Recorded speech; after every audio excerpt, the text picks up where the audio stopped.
৯৫ বছর বয়সেও স্বাবলম্বী নরেন মণ্ডল। দেশভাগ থেকে বর্তমান পর্যন্ত এক অনন্য যাত্রা। বয়স মাত্র একটি সংখ্যা, তার জীবন্ত প্রমাণ ৯৫ বছর বয়সী নরেন মণ্ডল। জীবন সংগ্রাম, দেশভাগের স্মৃতি ও কর্মপ্রবণতা তাকে আজও সতেজ রেখেছে। তবে একটি বিস্ময়কর দিক হলো আধার কার্ডে জন্মসাল সঠিকভাবে লিপিবদ্ধ না হওয়ায় সরকারি নথিতে তার প্রকৃত বয়স স্পষ্টভাবে প্রতিফলিত হয় না। এত পুরনো প্রমাণপত্র সংগ্রহ করাও তার পক্ষে প্রায় অসম্ভব। নরেন মণ্ডলের জন্ম ও শৈশবকাল ১৯৩১ সালের রাজশাহী জেলার চারঘাট থানার নন্দনগাছি শিমুলোচ্চর গ্রামে।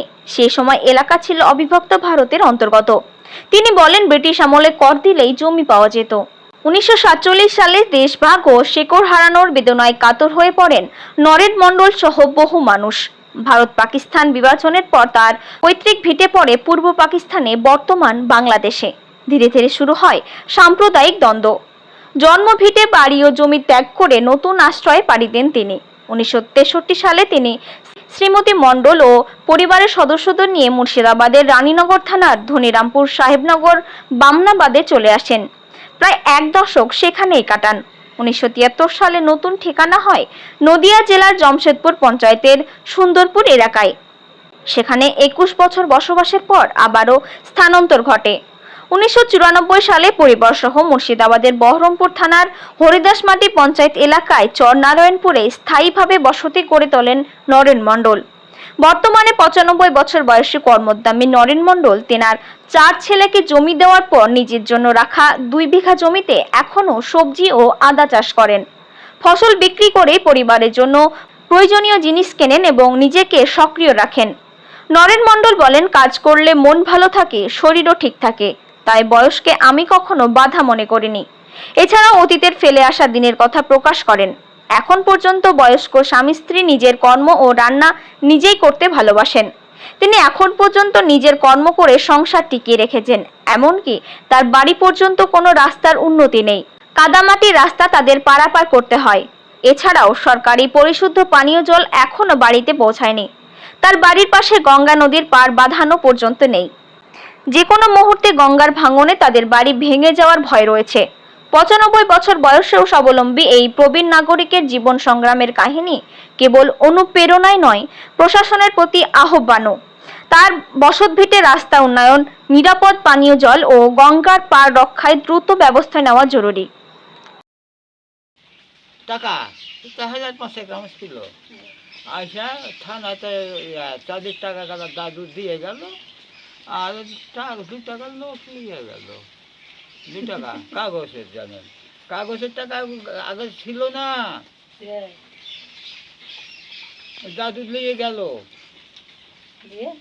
দিয়ে ওই ৪০ টাকা গেল দিয়ে গেল। ব্রিটিশ চলে গেছে তো, ভারতে রেখেছে নাকি। জমিটা কিভাবে নিত? জিএমএ খাজনা দিতে পারে আপনার জমি হয়ে গেল। আর খাজনা না দিতে পারে জমি কাকে আর দিতে হতো? না দিতে পারে টিভিতে ছাড়া হয়ে গেল। কাকে খাজনা দিতে হতো? ব্রিটিশকে? হ্যাঁ হ্যাঁ এই রাজা বলে না, রাজা গভর্নমেন্টের থেকে মানে কন্ট্যাক্ট করা লাভা থাকে মজা হিসাবে। হুম, যে যেরকম মজা হিসাবে আছে, বড় রাজা ছোট রাজা। আর আমাদের পুঠিয়ার রাজা ছিল, হুম, আদায় করতো। হুম, হ্যাঁ, আমি খাজনা না দিতে পারে আমার জমি চলে গেল। হুম। তাহলে ওখান থেকে যে চলে এসেছেন আপনি, ওখানকার জমি জায়গা কে নিয়েছে? আরে ওইখান তো সে পাকিস্তান হিন্দুস্তান হলো, আমরা তো এখন সে বিনাময় মানে ওইখান দিছি। আর ৫,০০০ বুঝেছেন। এখন ব্রিটিশ বলছে যে তোমাদের টাকা অসল। সেই টাকা দাদু থানাতে দিয়ে লোট নিয়ে গেল কাগজে। না ১৭ আর এদিকে এদিকে যোগদান ১৯৪৭। ব্রিটিশ আমল থেকে আপনি ব্রিটিশের আমল বলতে এই ১৭ বছর। কোথায় বাড়ি ছিল, এখন কোথায় বাড়ি? এখন তো বুঝতে পারছেন। আর আগে ছিল ওই পারে আপনার সে নন্দনগাছি। নন্দনগাছি কোন থানার মধ্যে পড়ছে? চারঘাট পদ্মার ওই পার উঠলে দেখা যায় বামনাবাদের ওই পার, চারঘাট থানা। এখন কোন পঞ্চায়েতের আন্ডারে আপনার বাড়ি?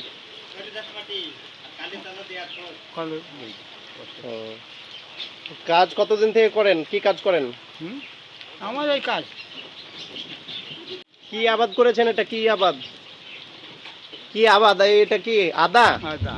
কি আদা? আর আমার আদা দেখলে জানেন, একটু যদি দেখেন তো দেখেন, রাখেন। না না, কি আদা? এটার কাজ কি? এখন ওইদিকে মাঠে বেড়াতে দিয়েছে। তরকারি খাওয়া, আদা কিনে খান না, সেই আদা এটা। যেটা আদা কিনে খান না, ও আস্তে ডবল ভালো হয়ে যায়। এই হলো ব্যাপার। বাড়িতে আবাদ করেছেন? হ্যাঁ, ও। আর কি আবাদ করেন? তা একটু দেখলে এবার বুঝতে পারতেন যে মাঠে বেড়াতে মানে বয়স কত? 95। 95। ছেলে মেয়ে কটা? ছেলে আমার ওদের 4টা হ্যাঁ, স্ত্রী আছে? আছে। ও।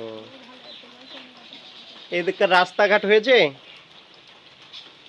রাস্তা রাস্তা খুব ভালো হয় না, নারায়ণপুর যাওয়া জানি কিছুটা বাড়িতে আছে, হয়ে গেছে। আর ওদিকেও কিছুটা বাড়িতে আছে। এটা এটা এটা আর এটা এটা দেখেন, এটা ঘুরে দেখেন। এই যে বৃষ্টিতে ভিজছেন, ঠান্ডা লাগবে না আপনার? গো আছে বলছেন তো, এটা এটা ওইদিকে দেখা যাচ্ছে শাশুড়ি এসে দাঁড়ায়। এটা। হ্যাঁ, বৃষ্টিতে ভিজছেন, ঠান্ডা লাগবে না? ও স্নান করবো, চান করবেন? স্নান করবো না তো বুঝছি। আপনার নাম কি? নরেন মন্ডল, এটা লেখাই পড়লো চাইছিলেন না। নরেন মন্ডল। আরে ডালো দেয়। কাজকর্ম করতে পারছেন? নিজে রান্না করতে পারেন? হ্যাঁ, কখনো রান্না করে দেয়, আমরা দুজনে আর খাই। স্বামী স্ত্রী আমি স্ত্রী। রান্না পারেন এখনো? কালকে কাল ওই বাড়ি রান্না করে। বাড়িওয়ালির বয়স কত? বাড়িওয়ালা ধরে না, আমার 4-5 বছর কম ধরতে হবে। আমার 90। 90। এখনো? 91। এখনো রান্না করে খাওয়াতে পারে আপনাকে? হ্যাঁ, এই যে বোকালে দেখতে হবে না, হ্যাঁ। গোরা ভালোবাসে? ভালোবাসে তো। ছেলেরাও ভালোবাসে? হ্যাঁ, হ্যাঁ, সবই একসাথে আছেন? একসাথে না, ভিন্ন। হ্যাঁ, আচ্ছা। 5 বাড়ির নাম লেখলেন না। হ্যাঁ হ্যাঁ। হ্যাঁ, কই আপনার স্ত্রীকে দেখান, কই কোনটা? চলেন। আজ কি রান্না করেছেন? আজকে রান্নাটা পাইনি তো। এত দুপুর হয়ে গেছে, আচ্ছা এখন বাবু ফাঁকা কাটতেছিলাম না। এখন 2টো বাজে, রান্না করতে পারেননি? কখন রান্না করবেন, কখন খাবেন? এখনই রান্না করবো না, ঠিক তো।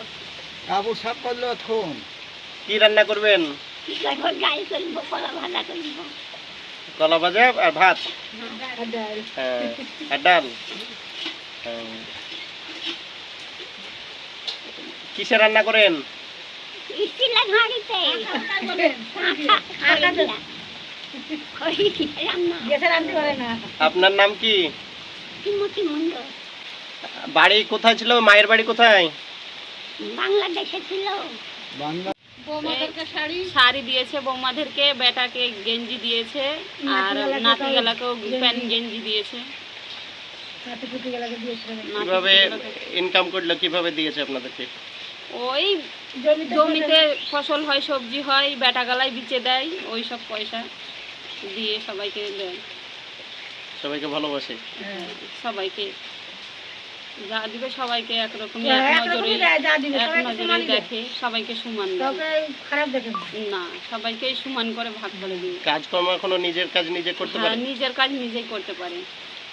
সহযোগিতার দরকার হয় না? না, কোনোদিনই দরকার হয় না, শুধু সবজি বেচাটাই দরকার হয়, তাছাড়া অন্য কাজের দরকার হয় না। পূজায় 1000 টাকা করে দেয়, বোমা গালাকে, বেটা গালাকে, নাতি পুতি সবই তো সবাইকে দেখে দেয়। নেবেন। সবাইকে দেয়, সবাইকে দেয়। ওর ক্ষমতা দৃষ্টি ভালোই দেয় সবাইকে। দেয়, খাওয়ায়, খাওয়া দাওয়া, মাছ কিনে। কোনো জিনিস কিনে আনলে তাও সবাইকে, সব ছেলেগুলাকে ভাগ করে দেয়।